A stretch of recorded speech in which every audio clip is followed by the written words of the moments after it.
The book, The Second Civil War, your interview today has really helped just with a lot of practical advice and reframing our understanding of politics.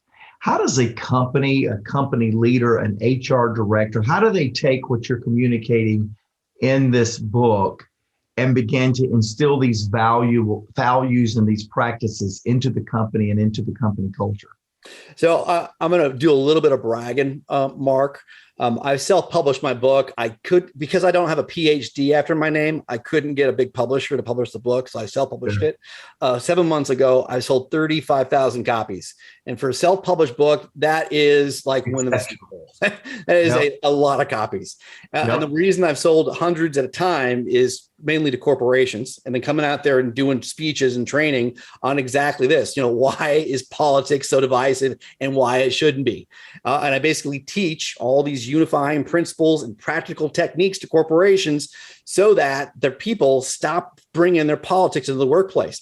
I mean, can you imagine how many hours have been wasted with people sitting at their desks, either fuming or ruminating or I just had this conversation with somebody at lunch and now they're kind of distracted. I mean, our employers are losing hundreds of millions of dollars in wasted time because people are sitting at their desks stewing over politics versus thinking about how to move the company forward and our country forward. Yeah. Okay. So we're wrapping up right here, but I want to ask you this. Somebody picks up the book, and that's always a testament to somebody like you that has worked hard for the labor of love that a book ends up being.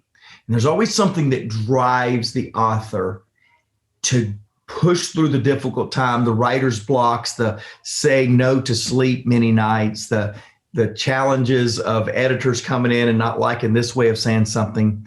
When somebody reads the book, what is your hope that their day after finishing the book looks like? What's the big takeaway you want people to have from your book? I want them to feel relief. I want them to have hope again, because most Americans are more than 60% by last poll are very, very fearful of a much worse and much more violent civil war coming forward. And that scares the heck out of most people. Sure. And the truth is an individual can choose out of that war any second you choose.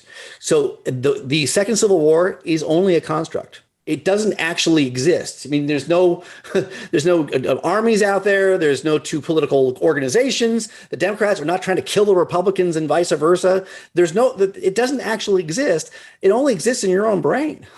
So I want all of my Americans to have mercy for other Americans, to have grace for other Americans, to love the other Americans, so we can stop fighting each other and go make all of our lives better. That's what I want. I want the relief and hope restored for my great nation.